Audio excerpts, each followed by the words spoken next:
नमस्कार, BTV news के इस बुलेटिन में आपका स्वागत है। सबसे पहले आइए एक नजर डालते हैं अब तक की खास खबरों पर।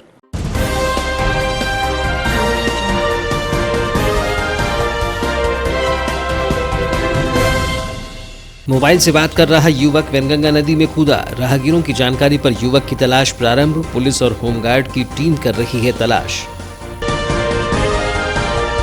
मॉयल में नौकरी के नाम पर यूपी के 2 युवकों से ठगी। भरवेली निवासी एक आरोपी गिरफ्तार, 2 फरार। कोतवाली पुलिस कर रही है मामले की जांच। बालाघाट विधानसभा क्षेत्र में जारी है अतिक्रमण कार्यवाही। बालाघाट गर्रा के बाद अब लालबर्रा में हटाया अतिक्रमण। कार्यवाही के दौरान 45 दुकानें हुई जमींदोज। बस स्टैंड, हाई स्कूल पहुंच मार्ग से हटाया गया अतिक्रमण। 20 करोड़ रुपए की मुक्त कराई गई है अतिक्रमित भूमि।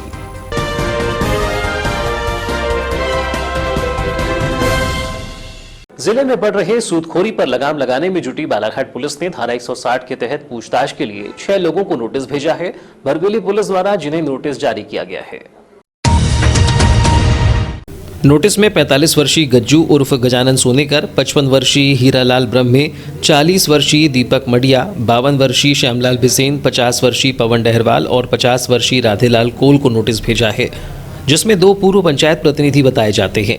गौरतलब हो कि बीते 13 जनवरी को भरवेली क्षेत्र में सूदखोरी की लगातार मिल रही शिकायतों के आधार पर वरिष्ठ अधिकारियों के मार्गदर्शन में पुलिस ने सूदखोरी के मामले में 6 आरोपियों को अभिरक्षा में लेकर उन्हें माननीय न्यायालय में पेश किया। लेकिन 6 आरोपियों में पुलिस ने 3 सूदखोरों के नाम ही प्रेस नोट में जारी किए थे। बालाघाट नगर की सत्ता बदल गई, लेकिन हालत नहीं बदले हैं। भले ही विशेष निधि से नगर में करोड़ों के कार्य कराए जा रहे हैं, लेकिन शासन द्वारा चुंगी क्षतिपूर्ति की राशि नगर पालिका को नहीं मिलने और नगर पालिका की वित्तीय हालत खराब होने के कारण नगर पालिका अपने गरीब सफाई कर्मचारियों की पेमेंट नहीं दे पा रही है। ऐसे हालात तब हैं जब नगर के विकास में करोड़ों के विकास कार्यों के दावे किए जा रहे हैं।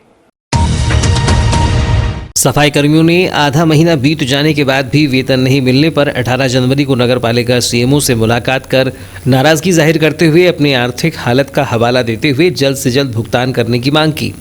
अन्यथा आगामी समय में बैठकर सफाई कार्य ठप कर दिए जाने की चेतावनी दी है, जिन्हें नगरपालिका के कांग्रेस पार्षदों का भी साथ मिला है।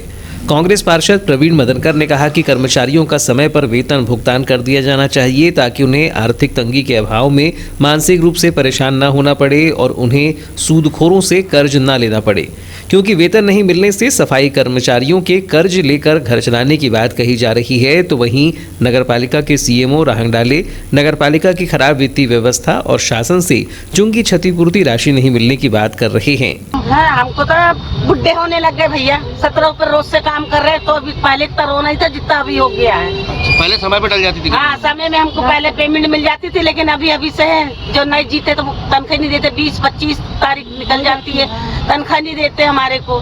बच्चों की स्कूल की फीस देना पड़ता है। अभी तक कितने बार चले गए तनख्वाह? अरे कई बार चले गए हैं, हम तनख्वाह के लिए बोलते, शासन से पैसा ही नहीं आया है। फिलहाल नगरपालिका में कर्मचारियों को समय पर तनख्वाह नहीं मिलने का यह कोई नया मामला नहीं है, जबकि कर्मचारियों का कहना है कि उन्हें 1 से 10 तारीख के भीतर तनख्वाह प्रदान कर दी जाए। 18 जनवरी बुधवार को आमदनी अठन्नी और खर्चा रुपया जैसे हालात से गुजर रही नगरपालिका के स्वास्थ्य विभाग में कार्यरत सफाई कर्मचारियों ने वेतन दिए जाने की मांग की। सफाई कर्मचारी मीना मते का कहना है कि तनख्वाह नहीं मिलने से परिवार चलाने में आर्थिक समस्याओं का सामना करना पड़ रहा है। परिवार का खर्च, बच्चों की स्कूल की फीस सहित अन्य खर्च कैसे उठाएं, इसकी चिंता सता रही है। उनकी माने तो हर माह वेतन के लिए परेशान होना पड़ता है, जिसके लिए हर महीने गुहार लगानी पड़ती है। उन्होंने बताया कि जल्द ही भुगतान नहीं किया गया तो आगामी रविवार को बैठक आहूत कर सफाई व्यवस्था को ठप कर हड़ताल का निर्णय लिया जाएगा। लोगों की मांग है कि इनकी पेमेंट समय पे होती नहीं है, वही मेरा निवेदन है कि इनकी पेमेंट समय में कर दिया जाए, ताकि क्या है, साफ सफाई की बात करते हैं, अगर ये साफ सफाई नहीं करेंगे तो फिर कैसा होगा सर। तो इनकी कम से कम पेमेंट कर दिया जाए। चाहे ये भी गरीब परिवार से, इन लोगों की भी बहुत सारी आवश्यकता है और सारी चीज़ें रहती है। इनका कहना है कि हर महीने जाकर बोलना पड़ता है, गुहार लगानी पड़ती है। ये बात सही है, बोलना पड़ता है इन लोगों को, ऐसा नहीं होना चाहिए। हमने उनकी परेशानी को समझे और इनका पेमेंट जल्द से जल्द हो जाए। कई कर्मचारियों का कहना है कि तनख्वाह नहीं मिलने से ब्याज में उधार लेकर घर चलाना पड़ रहा है।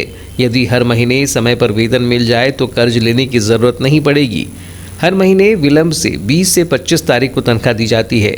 जब भी तनख्वाह मांगे तो हमेशा यह सुनने मिलता है कि शासन से पैसा नहीं आया है। इस मामले में नगरपालिका सीएमओ आर.के. रहांगडाले ने बताया कि नगरपालिका की वित्तीय स्थिति खराब है और शासन से चुंगी क्षतिपूर्ति की राशि भी नहीं मिली है। जैसे ही वह राशि मिल जाएगी, सबसे पहले स्वास्थ्य विभाग के कर्मचारियों को ई पेमेंट कर दिया जाएगा। उन्हें हड़ताल करने की जरूरत नहीं पड़ेगी। नगर पालिका की अभी वित्तीय स्थिति ठीक नहीं है और वेतन जो है शासन से प्राप्त होता है। शासन से हमें अभी चुंगी क्षतिपूर्ति प्राप्त होना शेष है। जैसी चुंगी क्षतिपूर्ति आती है, सबसे पहले तो हम स्वास्थ्य कर्मियों का ही ध्यान रखते हैं, उन्हीं का पहले पेमेंट होगा, बाकी अन्य कर्मचारियों का। अनावश्यक वेतन रोकने का कहीं कोई प्रयोजन नहीं है। हर महीने दिक्कत आती है कैसे? हर महीने तो भाई ये तो शासन स्तर का काम है। सभी लोगों ने हड़ताल की बात कही है, उनका कहना है कि रविवार को बैठक करके हड़ताल भी करी जाएगी। तो क्या ऐसी निर्णय हो सकती है? कब तक आएगी पूर्ति की राशि? नहीं, जैसे आ जाती है इनके अकाउंट में इनकी वेतन चली जाएगी। इनको कर्मचारियों को हड़ताल करने की आवश्यकता नहीं है। इन दिनों बालाघाट विधानसभा क्षेत्र में अतिक्रमण की कार्यवाही जोरों पर है। बालाघाट नगरीय क्षेत्र के बाद जहां सोमवार को गर्रा में अतिक्रमण की कार्यवाही कर लगभग 15 करोड़ कीमत की भूमि अतिक्रमणकारियों से वापस ली गई, तो वहीं बुधवार को पुनः लालबर्रा में अतिक्रमण हटाओ अमले ने लगभग 20 करोड़ रुपए की शासकीय भूमि को अतिक्रमण से मुक्त करवाया है। लालबर्रा मुख्यालय में बुधवार को प्रशासन ने अतिक्रमण हटाने की कार्यवाही की। बस स्टैंड और हाई स्कूल पहुंच मार्ग से शासकीय भूमि पर किए गए अतिक्रमण को हटाया गया। कार्यवाही में 45 दुकानें जमींदोज हुई। नुकसान से बचने के लिए अनेक व्यापारियों ने स्वयं का सामान हटा लिया। इस कार्यवाही से प्रशासन ने करीब 20 करोड़ रुपए की अतिक्रमित भूमि को मुक्त कराया। कार्यवाही के बाद लालबर्रा मुख्यालय का नज़ारा ही बदल गया। कार्यवाही के दौरान व्यापारियों में हड़कंप की स्थिति भी देखी गई। हालांकि प्रशासन ने पूर्व में ही सभी अतिक्रमणकारियों को नोटिस जारी कर दिया था, जिसके बाद अधिकांश अतिक्रमणकारियों ने पूर्व से ही अपने अतिक्रमण हटा लिए थे। बुधवार को एसडीएम केसी बोपचे के मार्गदर्शन में पुलिस, राजस्व, एमपीआरडीसी, पीडब्ल्यूडी, ग्राम कोटवार पटवारी के सहयोग से अतिक्रमण हटाने की कार्यवाही की गई। इस दौरान तहसीलदार रामबाबू देवांगन और थाना प्रभारी अमित भावसार भी मौके पर मौजूद रहे। लालबर्रा में बस स्टैंड और मुख्य सड़क के दोनों ओर किए गए अतिक्रमण के कारण आवागमन बाधित हो रहा था, जिसके कारण प्रायः दुर्घटना की आशंका बनी रहती थी। कार्यवाही के दौरान हाई स्कूल मार्ग में एक ओर पशु चिकित्सालय से लेकर Thaukar medical stores, Lalbarra bus stand में मेन रोड किनारे नीम के पेड़ के पास की सभी खाली दुकानों को जेसीबी से ध्वस्त किया गया। इधर सराठी नदी, मानपुर से अहिंसा द्वार पावर हाउस तक दोनों ओर राजस्व विभाग ने पूर्व में ही अतिक्रमण को चिन्हित कर लिया था, जिसके चलते अतिक्रमण की जद में आए व्यापारियों ने चिन्हित लाल रंग तक अपना अस्थायी अतिक्रमण मसलन टीन शेड, पाइप, चबूतरा सहित अन्य स्वयं से हटा लिया। हम लोग लगभग 2-3 दिनों से अतिक्रमण की कार्रवाई हो रही है। अभी पिछले 2 दिन पहले गर्रा में भी अतिक्रमण हटाया गया है, जहाँ पर भूमि की ज़मीन पर और यातायात में जो बाधक बनती वहाँ पर लोगों ने कब्जा किया था, उनको हटाया गया है और लोग स्वयं अपने कब्जे हटा रहे हैं। हम सब यहाँ पर लाइन ऑर्डर के लिए उपस्थित हैं और लोग सहयोग कर रहे हैं। ऐसी लालबर्रा में भी इस समय लोग अपने कब्जे हटा रहे हैं। दुकान उन्होंने खुद खाली कर दी है जहाँ अतिक्रमण किया था, और यहाँ पर चूँकि आए दिन घटनाएँ घटती रहती हैं और रोड मार्ग एकदम सकरा हो गया है, तो हम लोग लोगों को समझाइश देकर चिन्हित करके उनको मार्ग का चिन्हित किया है। उसका लोग स्वयं अपने कब्जे हटा रहे हैं। सर, लगभग कितने ऐसे लोग होंगे जिन्होंने अतिक्रमण किया? लगभग करीब 40-50 लगभग और अभी शाम तक भी चलता रहेगा। किसी छोटे टपरे हैं, किसी के माने सेट हैं, किसी के कुछ बिल्डिंग के भाग हैं, वो सब हटाएंगे। काफ़ी पक्के निर्माण कार्य देखा। हाँ, लगभग करीब 40-50 लोग उनका अपने पक्के निर्माण जो स्वयं हटा रहे हैं।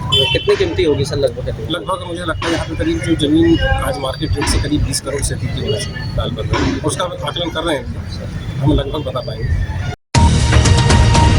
10 जनवरी से 17 जनवरी तक रोटरी क्लब आप बालाघाट महोत्सव का रंगारंग समापन हो गया। बालाघाट महोत्सव के समापन पर आयोजित इंटर स्कूल कंपटीशन के प्रतिभागियों को वन विभाग के मुख्य वन संरक्षक एपीएस सेंगर के आतिथ्य में सम्मानित किया गया। इस दौरान inter school fancy dress, singing, science exhibition, spot drawing, dance में ग्रुप और सोलो परफॉर्मेंस के लिए स्कूल एवं व्यक्तिगत प्रतिभागियों को पुरस्कृत किया गया। समापन अवसर पर ही बालाघाट महोत्सव के कार्यक्रमों को जिले में जन जन तक पहुंचाने में महती भूमिका निभाने वाले प्रिंट, इलेक्ट्रॉनिक एवं सोशल मीडिया के प्रेस प्रतिनिधियों को भी सम्मानित किया गया। रोटरी क्लब आवेनगंगा के बालाघाट महोत्सव के अंतिम दिन रिकॉर्ड तोड़ लोगों ने फन एवं फूड का जमकर लुत्फ उठाया। देर रात्रि तक भारी संख्या में लोगों की मौजूदगी ने बालाघाट महोत्सव के आयोजन को सफल बना दिया।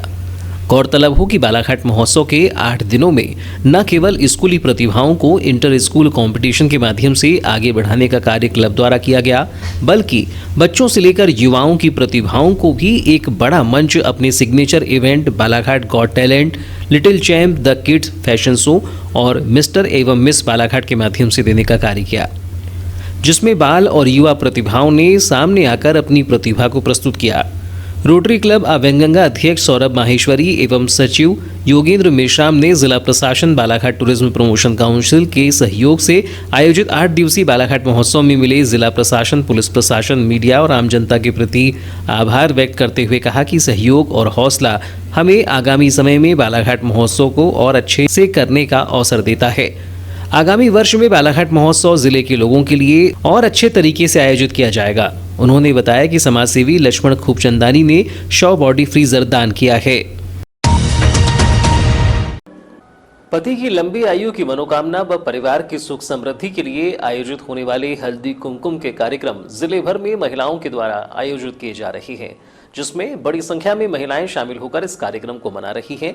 इसी कड़ी में गोंदिया रोड स्थित एक मकान में अखिल भारतीय जिला लोधी महिला मोर्चा के द्वारा हल्दी कुमकुम के कार्यक्रम का आयोजन किया गया। हल्दी कुमकुम के कार्यक्रम के दौरान अखिल भारतीय जिला लोधी महिला मोर्चा के जिला अध्यक्ष रितु मोहारे ने बताया कि भारतीय संस्कृति का एक अनोखा त्यौहार है जिसमें पूजा अर्चना के साथ ही सुहागिन महिलाओं को हल्दी कुमकुम देकर एक दूसरे को बधाई दी जाती है। उन्होंने बताया कि आयोजित इस कार्यक्रम के दौरान पति की लंबी आयु व परिवार की सुख समृद्धि की मनोकामना कर पूजा अर्चना की गई, जिसके बाद दिन भर भजन कीर्तन कर इस कार्यक्रम को धार्मिक माहौल में मनाया गया, जिसके बाद एक दूसरे को हल्दी कुमकुम का वितरण किया गया। इस दौरान लोधी समाज के साथ ही सर्व समाज की महिलाएं बड़ी संख्या में मौजूद रहीं। हल्दी कुमकुम का रखा गया था, नगर की सभी सामान्य महिलाओं को सभी को बुलाया गया था, सर्व समाज के लोगों को सभी महिलाओं। बताएंगे क्यों करा जाता है ये हल्दी कुमकुम का? किया जाता है पति की लंबी उम्र के लिए किया जाता है। क्या क्या हुआ इसमें हमने भजन कीर्तन वगैरह सब रखे थे और सब महिलाएं तो मातृ शक्तियों को हल्दी कुमकुम देके उनका स्वागत किया। मॉयल में सुपरवाइजर की नौकरी के नाम पर उत्तर प्रदेश के जौनपुर और बलिया निवासी 2 युवकों से 5,13,000 रुपये की ठगी किए जाने का मामला सामने आया है, जिसमें कोतवाली पुलिस ने भरवेली निवासी रुपेश ब्रह्मे को गिरफ्तार किया है, जबकि 2 अन्य आरोपी फरार हैं, जिसकी पुलिस तलाश कर रही है।